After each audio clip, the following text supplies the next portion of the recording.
Dear student, आज हम लोग साइंस पढ़ेंगे और इसको आप लोग मॉडल पेपर बोल सकते हैं। चाहे आप बिहार बोर्ड में हो या उत्तर प्रदेश बोर्ड का तैयारी कर रहे हैं या झारखंड, एचपी, हिमाचल प्रदेश या मध्य प्रदेश, कहीं से भी आप लोग हैं तो ये क्लास आपके लिए बहुत ही ज़्यादा इंपॉर्टेंट होगा। तो आइए शुरू करते हैं। देखिए यहाँ पर पहला नंबर क्वेश्चन आप लोगों के सामने अब आ चुका है। देखिए इस पहले नंबर क्वेश्चन में कह रहे हैं कि निम्न में से कौन एक अवशेषी अंग है। ठीक है, देखिए इसका ऑप्शन में कह रहा है कि रीढ़ की हड्डी, अंगूठा, कान, अपेंडिक्स। ठीक है, तो देखिए यहाँ पर जो पहला नंबर क्वेश्चन है इसका सही उत्तर हो जाएगा अपेंडिक्स, यानी कि इसका डी नंबर उत्तर सही हो जाएगा। लेकिन कभी अपेंडिक्स न देकर यहाँ पर कुछ दूसरा ऑप्शन भी देगा तो वो सही हो जाएगा। देखिए कौन सा ऑप्शन हो सकता है, यहाँ पर हो सकता है साइनस। ठीक है, यानी कि एक अवशेषी अंग बहुत सारा है लेकिन उसमें से एक साइनस भी बहुत फेमस है, तो ये भी आपका सही हो जाएगा। यानी कि अपेंडिक्स नहीं देकर साइनस भी दे सकता है। तो हम लोग अब बढ़ते हैं आगे, क्वेश्चन नंबर सेकेंड की तरफ चलते हैं। देखिए क्वेश्चन नंबर सेकेंड आ चुका है आप लोगों के सामने। इसमें कह रहा है कि निम्न में से कौन पिट्यूटरी ग्रंथि से निकलने वाला हार्मोन है। ऑप्शन ए में दिया है वृद्धि हार्मोन, बी में दिया है थायरॉक्सिन, सी में दिया है इंसुलिन और डी में दिया है एंड्रोजन। ठीक है, तो देखिए यहाँ पर जो सेकेंड नंबर है इसका ऑप्शन नंबर ए सही हो जाएगा, यानी कि वृद्धि हार्मोन जो है पिट्यूटरी ग्रंथि से निकलने वाला हार्मोन है। ठीक है, याद रखिएगा आप लोग सेकेंड का ए नंबर वृद्धि हार्मोन। आगे देखते हैं। देखिए क्वेश्चन नंबर तीसरा बहुत ही इंपॉर्टेंट है, हर बार परीक्षा में पूछता है। क्वेश्चन में दिया है कि चिपको आंदोलन किससे से संबंधित है। देखिए ऑप्शन में दिया है वन संरक्षण, मृदा संरक्षण, जल संरक्षण और वृक्षारोपण। तो जब भी कहेगा चिपको आंदोलन तो आप लोग याद रखिएगा ये वनों के संरक्षण से संबंधित है। इसका मतलब यहाँ पे ए नंबर ऑप्शन इसका सही हो जाएगा। ठीक है, 3 का ए आप लोग याद रखिएगा, 3 का ए वन संरक्षण। आगे देखिए क्वेश्चन नंबर 4 आ चुका है। इस क्वेश्चन में कह रहा है कि निम्न में से कौन लेंस, निम्नलिखित में से लेंस का आवर्धन एम जो होता है क्या होता है, यानी कि लेंस के लिए सूत्र क्या होता है। ठीक है, तो जान लीजिए यहाँ पर लेंस के लिए जो सूत्र होता है यानी कि एम बराबर हो जाता है V/U, याद रखिएगा। तो देखिए यहाँ पर ऑप्शन नंबर डी में आएगा V/U, तो जो 4 नंबर था इसका ऑप्शन नंबर जो है डी सही हो जाएगा। ठीक है, याद रखिएगा कि लेंस के लिए आवर्धन जो एम होता है उसके लिए V/U होता है। आगे बढ़ेंगे हम लोग, देखेंगे 5 नंबर क्वेश्चन। देखिए बहुत ही इंपॉर्टेंट क्वेश्चन आ चुका है फिर से आप लोगों के सामने। क्वेश्चन में कह रहा है कि किसे रासायनिक दूध कहा जाता है, उद्दीपक, पाचक रस, हार्मोन या निर्वात। तो देखिए आप लोग इसको याद रखिएगा कि यहाँ पर जो 5 नंबर है इसको हार्मोन को रासायनिक दूध कहा जाता है। ठीक है, ऑप्शन नंबर सी यहाँ पर सही हो जाएगा, हार्मोन को रासायनिक दूध कहा जाता है। 6 नंबर क्वेश्चन में दिया है निम्न में से सबसे तेज हृदय धड़कन किसका होता है, व्हेल का, चूहा का, हाथी का या मानव का। ठीक है, या आदमी का। तो देखिए यहाँ पर सबसे पहले आप लोग जान लीजिए कि जो व्हेल होती है इसका जो धड़कन होता है यानी कि 1 मिनट में जो धड़कता है 8 से 10 ही बार धड़कता है। ठीक है, याद रखिएगा। और जो चूहा का धड़कता है यानी कि 1 मिनट में इसका 330 से 480 बार ये धड़कता है चूहा का। और देखिए हाथी का 1 मिनट में 30 बार धड़कता है। ठीक है, और जो मनुष्य का होता है ये तो आप लोगों को पता है कि 72 बार धड़कता है। अब जरा देखेंगे क्वेश्चन में कि दिया है कि सबसे तेज हृदय धड़कन। ठीक है, देखिए सबसे तेज हृदय धड़कन देखिएगा तो ये चूहा का है जो 330 से 480 है। ठीक है, तो देखिए यहाँ पर बी नंबर जो ऑप्शन है इसका 6 का बी सही हो जाएगा। ठीक है, आगे देखिए क्वेश्चन नंबर 7 पे चलते हैं अब हम लोग। 7वें नंबर क्वेश्चन में दिया है निम्न में से कौन विद्युत का सुचालक होता है। तो ऑप्शन में दिया है सल्फर, क्लोरीन, ग्रेफाइट, आयोडीन। ठीक है, देखिए यहाँ पर जो सुचालक हो जाएगा, विद्युत का सुचालक कह रहा है तो यहाँ पर हो जाएगा ग्रेफाइट, यानी कि ग्रेफाइट में एक स्थान से दूसरे स्थान पर, जैसे ये ग्रेफाइट है तो एक छोर से दूसरे छोर पर इसमें विद्युत पहुँच सकता है। तो यहाँ पर जो ऑप्शन नंबर जो है सी हो जाएगा, ग्रेफाइट जो सुचालक होता है विद्युत का। 8वां नंबर क्वेश्चन बहुत ही इंपॉर्टेंट है, निम्न में से कौन अनवीनकरणीय ऊर्जा का स्रोत नहीं है। जब भी नहीं कहेगा आप लोग इसको घेर लीजिएगा। ठीक है, देखिए ऑप्शन में दिया है पेट्रोलियम, कोयला, बायोगैस और प्राकृतिक गैस। तो सबसे पहले हम लोग जानेंगे कि अनवीनकरणीय क्या होता है। तो देखिए पृथ्वी के अंदर से जो भी वस्तु निकलता है यानी कि जिसको बनने में करोड़ों वर्ष लग जाते हैं उसको हम लोग बोलते हैं अनवीनकरणीय। जैसे देखिए पेट्रोलियम को बनने में बहुत सारा समय लगता है, कोयला को भी बनने में बहुत सारा समय लगता है और प्राकृतिक गैस को भी बनने में बहुत सारा समय लगता है। ठीक है, देखिए यहाँ पर 3 गो ऑप्शन इसका हो गया अनवीनकरणीय का एग्जाम्पल, लेकिन हमसे क्वेश्चन में पूछ रहा है कि कौन सा नहीं है। तो आप लोग देखिएगा कि यहाँ पर जो बायोगैस है ये इससे अलग हो जाता है, क्योंकि बायोगैस आप लोग बना सकते हैं। तो यहाँ पर ऑप्शन नंबर जो है यहाँ पर सी हो जाएगा। ध्यान दीजिएगा, क्वेश्चन में बहुत ही इंपॉर्टेंट क्वेश्चन है आप लोगों के लिए। अब चलते हैं क्वेश्चन नंबर 9 पर। देखिए क्वेश्चन नंबर 9 आप लोगों के सामने आ चुका है। यहाँ पर देखिए आमीटर में, अच्छा आमीटर से निम्न यहाँ पर होना चाहिए, ठीक है। निम्नलिखित में किसे मापा जाता है, यानी कि जो भी ऑप्शन दिया है, ऑप्शन में दिया है कि धारा, आवेश, विद्युत और विद्युत शक्ति थी, यानी कि आमीटर से क्या मापा जाता है बताइए।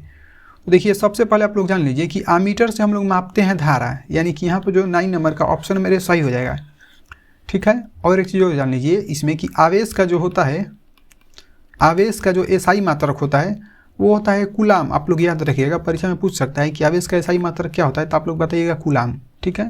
तो यहाँ पर जो आमीटर से हमारा क्या मापा गया, धारा मापा जाता है, ठीक है। आगे बढ़ते हैं, क्वेश्चन नंबर 10 पर चलते हैं। बाबू क्वेश्चन नंबर 10 बहुत ही इंपॉर्टेंट आ गया कि उत्तल दर्पण के सामने एक वस्तु को रखा गया है, इसकी प्रतिबिंब की प्रकृति कैसी होगी, काल्पनिक होगी, वास्तविक होगी, या वास्तविक या काल्पनिक दोनों होगा। और ऑप्शन नंबर जो डी दिया है इनमें से कोई नहीं। तो देखिए सबसे तो पहले आप लोग जान लीजिए कि जो उत्तल दर्पण में प्रतिबिंब बनता है हमेशा काल्पनिक ही बनता है, हमेशा काल्पनिक ही बनता है। तो यहाँ पर जो ऑप्शन नंबर ए सही हो जाएगा 10 का ए, ठीक है। याद रखिएगा आप लोग, बहुत ही इंपॉर्टेंट क्वेश्चन चल रहा है, ये भी क्वेश्चन बहुत ही इंपॉर्टेंट है। देखिए यहाँ पर क्वेश्चन में कह रहा है कि अपवर्तनांक ये म्यू है, यहाँ पर ये जो संकेत दिया गया है ये म्यू का संकेत है, ठीक है। आप लोग याद रखिएगा ये म्यू है। तो कह रहा है कि अपवर्तनांक म्यू बराबर कितना होता है। तो देखिए ऑप्शन में दिया है कि साइन आई बटा में साइन आर इंटू साइन आई होना चाहिए यहाँ पर, ठीक है।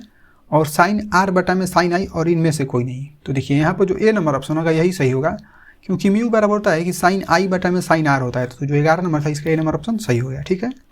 13वें नंबर क्वेश्चन में दिया है फ्लेमिंग का वाम हस्त नियम बाएं हाथ की तर्जनी संकेत करती है, यानी कि जो बाएं हाथ की तर्जनी उंगली होती है वो फ्लेमिंग के वाम हस्त नियम के अनुसार क्या दर्शाती है, ठीक है। देखिए ऑप्शन में दिया है कि चालक पर आरोपित विद्युत वाहक बल, अच्छा विद्युत बल की दिशा। ऑप्शन नंबर बी में दिया है कि चुंबकीय क्षेत्र की दिशा। सी नंबर में दिया है कि चालक में प्रवाहित विद्युत धारा की दिशा। और ऑप्शन नंबर डी में दिया है इनमें से कोई नहीं, ठीक है। तो देखिए जो तर्जनी उंगली होती है, यहाँ पर तर्जनी उंगली के बारे में बात कर रहा है, तो ये होता है चुंबकीय क्षेत्र की दिशा। यहाँ पर जो है बी नंबर ऑप्शन 13 का सही होगा। इसके अलावा आप लोग जान लीजिए कि जो मध्यमा होते हैं, मध्यमा वो चालक में प्रवाहित विद्युत धारा की दिशा बतलाती है, यानी कि यहाँ पर मध्यमा कहता तो चालक में प्रवाहित विद्युत धारा हो जाता, ठीक है। 14 नंबर क्वेश्चन में दिया है कि पीत रस कहाँ से स्रावित होता है। तो देखिए ऑप्शन में दिया अग्नाशय, यकृत, छोटी आंत से, या इनमें से कोई नहीं। तो सबसे पहले आप लोग जान लीजिए कि जो पीत रस जो स्रावित होता है ये यकृत से स्रावित होता है, यानी कि यहाँ पर जो बी नंबर ऑप्शन होगा ये इसका सही हो जाएगा, लीवर से, यकृत से। तो 14 नंबर का बी नंबर ऑप्शन सही हो जाएगा, यकृत से स्रावित होता है, ठीक है।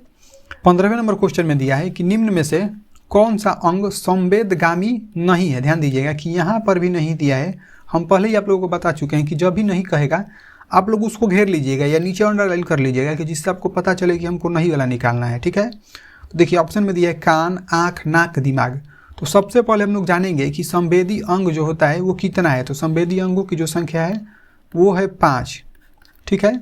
देखिए हमारा जो संवेदी अंग पहला है वो होता है आँख, ठीक है। पहला हो जाता है आँख, दूसरा हो जाता है कान, और तीसरा हो जाता है त्वचा, चौथा हो जाता है नाक, और जो 5वां नंबर पर आता है वो हो जाता है जीभ, ठीक है। देखिए 5 हमारा जो है संवेदीगामी अंग है, ठीक है, संवेदगामी अंग है। लेकिन हमारा यहाँ पर पूछ रहा था नहीं, तो देखिएगा यहाँ पर तो दिमाग नहीं दिया है कहीं पर भी, यानी कि ऑप्शन में जो डी दिया है वही सही हो जाएगा, क्योंकि इसमें नहीं पूछ रहा था, ये तो हमारा था, और जो नहीं था वो दिमाग है, यानी कि ऑप्शन नंबर डी है। तो 15 का ऑप्शन नंबर डी सही होगा, ठीक है। 16 नंबर क्वेश्चन में दिया है कौन अंतःस्रावी और बाह्यस्रावी ग्रंथि जैसा कार्य नहीं करती। देखिए दोनों यहाँ पर दिया है कि अंतःस्रावी और बाह्यस्रावी ग्रंथि दोनों जैसा कार्य नहीं करती है, ठीक है। ऑप्शन में दिया अग्नाशय, पीयूष ग्रंथि, अंडाशय या वृषण, ठीक है। देखिए यहाँ पर अंतःस्रावी और बाह्यस्रावी ग्रंथि के बारे में कह रहा है, तो जो कार्य नहीं करता है तो यहाँ पर हो जाएगा अंडाशय, ठीक है। ऑप्शन नंबर यहाँ पर सी हो जाएगा। ध्यान दीजिएगा कि नहीं लगा हुआ था तो इसीलिए यहाँ पर ये हो गया। देखिए जो 17 नंबर क्वेश्चन है बहुत ही इंपॉर्टेंट है, धोबिया सोडा का रासायनिक सूत्र क्या होता है, बार बार आपके परीक्षा में पूछता है। ऑप्शन में दिया है कि NaCO3 Na2CO3 इंटू 10H2O, और उसके बाद दिया जो ऑप्शन नंबर सी है CaOH का होल ट्वाइस, और डी नंबर में दिया इनमें से कोई नहीं, ठीक है। देखिए ऑप्शन के हिसाब से यदि देखा जाएगा धोबिया सोडा का जो रासायनिक सूत्र होगा वो ऑप्शन नंबर बी होगा, यानी Na2CO3 10H2O, ठीक है। तो यहाँ पर याद रखिएगा कि धोबिया सोडा का जो सूत्र होगा हमने बता दिया, बी नंबर सही होगा। आगे चलते हैं, क्वेश्चन नंबर 18 पर चलते हैं, ठीक है। तो देखिए 18वें नंबर क्वेश्चन में दिया है सौर कुकर के लिए कौन सा दर्पण सबसे अधिक उपयुक्त होता है या सर्वाधिक उपयोग होता है। तो ऑप्शन में दिया है समतल दर्पण, उत्तल दर्पण, अवतल दर्पण, इनमें से सभी। ठीक है, तो जान लीजिए कि समतल, अच्छा, सौर जो कुकर होता है इसके लिए जो अवतल दर्पण उपयुक्त में आता है, यानी कि यहाँ पर जो होगा 10 का 18 जो नंबर था इसका ऑप्शन नंबर जो है सी हो जाएगा, अवतल दर्पण। ठीक है, याद रखिएगा, बार बार परीक्षा में क्वेश्चन पूछता है।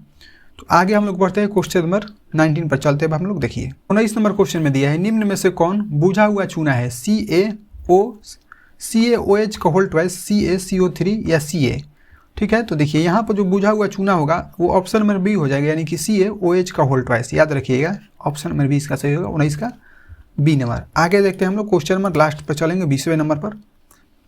देखिए क्वेश्चन नंबर 20 जो है बहुत ही इंपॉर्टेंट है। देखिए इस क्वेश्चन में कह रहा है कि लोहा एवं, ध्यान से सुनिएगा, कि लोहा एवं इस्पात को जंग से बचाने के लिए या जंग से सुरक्षित रखने के लिए उन पर किस धातु की परत जो है चढ़ाई जाती है। ठीक है, तो देखिए यहाँ पर जो दिया है ऑप्शन को सुन लीजिए कि तांबा, चांदी, सोना, जिंक। तो आप लोग याद रखिएगा कि यहाँ पर जिंक को चढ़ाया जाता है। ठीक है, यानी कि यहाँ पर जो ऑप्शन नंबर जो है डी होगा इसका सही हो जाएगा। ठीक है, एक चीज़ और कहना चाहेंगे कि आप लोग लाइक, शेयर और सब्सक्राइब करते रहिएगा। वीडियो देखने के लिए आप लोग बहुत बहुत धन्यवाद।